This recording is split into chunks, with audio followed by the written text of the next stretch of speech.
The wind dragged red dust across the chapel steps as Clementine Rose stood still in her patched blue gingham dress. In her arms, a basket of herbs and one unopened letter.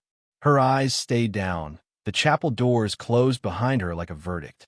"That girl's got the devil's luck," whispered Mrs. Agnes Bell, voice sharp as sewing shears, as Emmy descended the stairs. They watched her from shaded porches, from curtained windows, watched like they'd been waiting for her to fall, and today, they decided she had. Reverend Cole hadn't said much, just that a man up in the canyon needed someone. A man with newborns and a stone-cold heart since his wife died in the birthing bed. The offer wasn't kind, it was necessity. Emmy nodded, held her tongue, and didn't dare ask for anything else. She left before supper. The trail narrowed to the cliffs, where the wind screamed like something grieving. Her mule's hooves clicked against stone. She passed pine skeletons scorched by old fire, a buck's skull tied to a branch, and once, a child's boot left upside down in the dust. Her dress snagged on juniper, tore at the hem, but she kept going because the truth was simple. There was nowhere else. By dusk, she reached the house. It wasn't a house. Really, it was a fortress, built right into the rock face, its stone walls the color of dried blood, with windows like eyes that never blinked. Boaz McAllister stood at the doorway, taller than any man she'd seen. A mountain of a man, shirt half-buttoned, beard thick and unkempt, one hand holding a shotgun, the other on the doorframe. "You're here only to look after my newborns," he growled, voice gravel-thick and iron-flat. "Not to fix anything else." Emmy nodded, didn't meet his eyes, just followed him in with the basket hugged close to her chest. The house smelled of pine tar, wet cloth, and something wild, grief maybe. 2 babies, barely days old, lay swaddled by the hearth, twitching in their sleep. Tiny fists, fluttering eyelids, breath like moth wings. Boaz said nothing more. He gestured at a cot in the corner. That would be hers.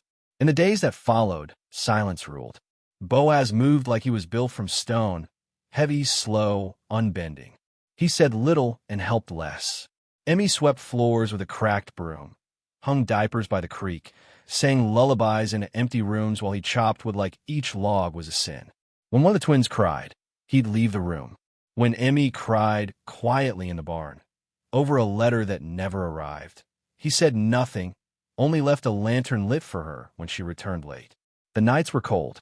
The babies cried through the dark hours, colicky and restless, and Emmy, worn to the bone, rocked them while her fingers bled from washing cloth against creek rock. One night, as the wind rose like a preacher's wail, she heard it, soft at first, almost mistaken for the wind, but then clearer, a grown man sobbing. Choked, quiet, half hidden by the thick timber walls. Emmy stood frozen. She didn't knock, didn't call his name. Instead, she warmed a cloth on the stove, folded it into a neat square, and placed it beside his door. By morning, it was folded neatly back. The world moved like that for weeks. Hard, quiet, slow. In town, things were louder. Mrs. Bell said Emmy was playing wife to the widower. Said she was no better than her mother, who'd spread her kindness too freely during the flood years. Sheriff Danton Crow spat tobacco into the dirt and muttered that a woman with a past don't belong near babies. Reverend Cole looked away when Emmy passed by. Back at the canyon house, the only judgment came from the stones, and they at least stayed silent. Until the storm. It cracked across the sky one evening like Judgment Day. Emmy rushed to pull in the wash, rain slapping her skin, hair drenched in seconds. She slipped on the slope, knees thudding into the mud, hands scraped raw, but she gathered every last blanket, every last onesie. She returned to the house, soaked, shivering, and there he was, Boaz, rocking Ruth by the fire. "She don't stop crying unless she smells you," he muttered, not meeting her eyes. She said nothing, but her breath caught. He was trying, in his way. The next day, a cradle appeared by the hearth, rough-hewn, unfinished. Emmy ran her hand over the wood, breath hitching. Boaz saw her, looked away quickly. That night, the babies came down with fever. Ruth first, skin hot as embers, cries hoarse and unsteady. Then Delilah. Emmy didn't sleep. She boiled cloth, crushed willow bark, kept vigil through the endless hours, holding them close and whispering prayers she barely remembered. Boaz paced like a trapped animal. He tried to help, once lifting a water bucket with shaking hands. But when Ruth convulsed, he froze, face drained, stuck in some old memory of losing a woman to childbirth. "You need to go," he whispered. "I'm not leaving them," Emmy said, eyes like flint. 40 hours passed. Emmy didn't eat, didn't sleep. Finally, as dawn burned soft gold into the canyon, Ruth's fever broke. Delilah's cries softened. Emmy collapsed, still holding the baby. Boaz knelt, this giant of a man, and lifted her like she weighed nothing.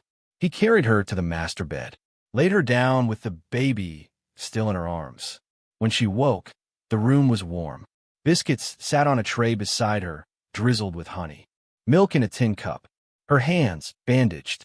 On the table sat a prayer book. Her mother's name was written inside the cover. Later, when she came out to the porch, Boaz stood with one of the twins against his chest. "Your mama helped folks in this valley when they was starving," he said quietly. Emmy's breath caught. "You knew her?" He nodded once. "She gave me food when I was 13 and full of rage. Didn't ask for nothing. Just said I looked hungry. She did that," Emmy whispered. And for the first time since arriving, she smiled. He didn't smile back, but he stayed. That evening, they ate together, not in silence. Though few words were spoken, Boaz watched her pass the cornbread. Emmy watched him cradle Delilah like the world had softened around his arms. No declarations, no promises, just the tiniest shifting of the stone around their hearts. Something had begun. Not loud, not fast, but something true. Days bled gently into one another, like the sun stretching longer across the canyon each evening. Clementine no longer counted them. Boaz began speaking more, not in sentences, but in gestures. He left her coffee warming on the stove. She found a pair of stitched gloves beside her wash basin, sized to her small hands. Once, he returned from a supply run with a spool of sky blue ribbon, the same color as the torn hem of her dress. He said nothing, just set it down. In return, Emmy carved little wooden toys for the twins, foxes, birds, a sleepy bear. She learned to mimic their cries, soothe them before tears could fall. At night, she embroidered a quilt by lamplight, using thread unraveled from her own dresses. The walls of the stone house no longer echoed so coldly. The fire crackled softer. The rocking chair squeaked like it belonged. One evening, as dusk painted the canyon lilac, Boaz watched her braid Delilah's hair and asked, "Why'd you take the job?" She looked up slowly. "Because no one else would have me," she said, honest as the dirt under her nails. "And because I wanted to learn how not to be afraid of men like you." He flinched, not from insult, but memory. Regret stirred behind his eyes like smoke that had nowhere to rise. That same night, he began carving something out of ash wood in the barn. She found out later it was a second cradle. The first had been too small for two girls growing so fast. The next week brought wind, and with it town. Mrs. Agnes Bell arrived with a basket of bread, lace, and thinly veiled words. She stepped into the home without asking and looked around like she was measuring shame in inches. "I only came to check on the girls," she said. "But folk are talking, Clementine. They say you're making yourself too comfortable. That maybe you've made your way into Mr. McAllister's bed, same way your mama made hers into sin." Boaz stood in the corner, silent. Emmy's lips trembled, but she didn't speak. She knew better. There were things truth couldn't fix. Later, while folding the baby's laundry, Emmy said, without looking up, "Is that what you believe, too?" Boaz didn't answer right away. He sat down slow, like the weight of the question was heavier than the twins. "I don't know what I believe," he said finally. "Only that you came here when no one else would. And my girls, they don't cry when you're near." His voice dropped lower. "That counts for something." A few days later, he rode her into town himself. They arrived just before Sunday service. Emmy wore her one clean dress, patched at the hem with Boaz's blue ribbon. He held Ruth in one arm, his other resting gently on Emmy's back as they walked into the chapel. The pews fell quiet. Mrs. Bell gripped her prayer book like a blade. Sheriff Crow shifted in his seat with narrowed eyes. But the preacher nodded, and a child smiled, and a space opened at the front where once there had been none. Emmy didn't cry. She simply sat, hands folded, with Boaz beside her. Neither of them needed saving anymore. They only needed seeing. That night, the barn caught fire. It cracked open the sky with flame. Boaz ran first, shirtless and wild, yelling for the horses. Emmy grabbed water, soaked blankets, smothered sparks while smoke bit her eyes. The twins wailed from the house. Flames licked the rafters. Emmy climbed the ladder to release the last trapped mule. Her skirt caught on a beam. She screamed. Boaz charged in, lifted her like wind, carried her through fire. They collapsed on the dirt, coughing, faces black with soot.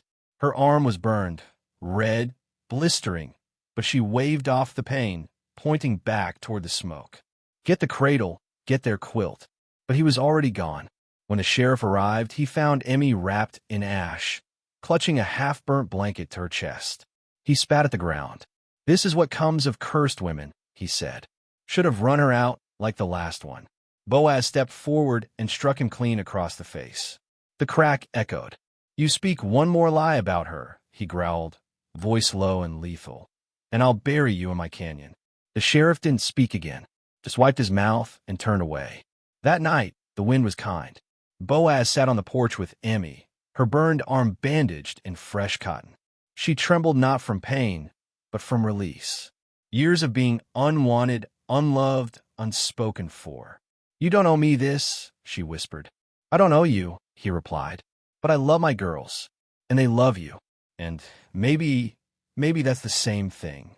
He kissed her hand first, then her forehead, soft as a prayer. No more was said. Spring came like forgiveness. The canyon turned green, wildflowers stretching toward the sky like they believed in resurrection. Emmy planted a garden, onions, potatoes, sunflowers taller than the porch. Boaz built a room off the back of the house. Said it was for books, but he carved 2 cradles side by side and left space for one more, just in case. Emmy wore a silver ring, not a wedding band, but one carved from birch, shaped like a teardrop. It had no inscription, only smoothness worn from Boaz's hands. They sat together in the grass, the twins asleep on a quilt beside them. Do you still get angry? She asked. Boaz smiled, faint and full. Only at the world. Not at you. Never at you. She leaned into him, and the wind sighed low through the canyon, like even it had found peace. You see, out here in the Wild West, redemption don't always ride in with a badge or blaze. Sometimes it's the girl from the back pew and a man too big to cry. Sometimes it's how you hold a newborn, or how you build a cradle when you never learned to love. So if you're wandering, feeling cast aside, just know, some homes are built from scars, and some hearts, once broken, learn to beat stronger than before.